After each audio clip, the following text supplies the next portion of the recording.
Bonjour à tous. La guerre déclenchée samedi entre le Hamas et Israël a donc fait déjà plus de 1000 morts, 700 côté israélien, 413 côté palestinien. Benjamin Netanyahou a déjà prévenu que le conflit serait long. Les frappes israéliennes se sont enchaînées ce dimanche sur Gaza, tandis que la traque des combattants palestiniens, toujours infiltrés sur le territoire israélien, se poursuit. Anne-Claire Poignard. Et ce dimanche, l'armée israélienne a annoncé son intention d'évacuer dans les 24 heures tous les habitants du pourtour de la bande de Gaza. Cela concerne notamment la ville d'Ashkelon où se trouve notre correspondante Claire Duhamel.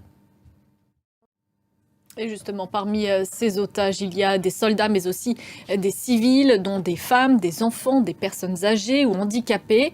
La grande majorité d'entre eux ont été capturés à quelques kilomètres seulement de la bande de Gaza, dans des kibboutz. Nos équipes des observateurs ont identifié les vidéos qui circulent à ce propos sur Internet. Etanadji.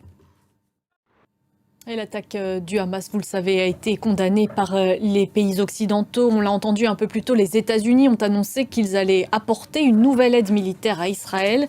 À l'inverse, l'Iran dit soutenir l'offensive du mouvement islamiste palestinien. Elliot Samuel. Et le Conseil de sécurité de l'ONU, de son côté, tient en ce moment même une réunion d'urgence sur la situation.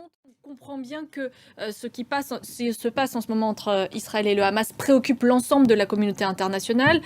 Qu'est-ce qu'on peut attendre malgré tout d'une réunion comme celle qui se tient en ce moment du Conseil de sécurité de l'ONU ? Alors, quand vous dites que ça préoccupe, Merci beaucoup Gauthier. Et puis un mot juste du reste de l'actualité. Sachez que l'Afghanistan a été frappé samedi par un puissant séisme. Plus de 2000 personnes ont été tuées selon le dernier bilan communiqué par les autorités. C'est la fin de ce journal. Merci à vous de l'avoir suivi.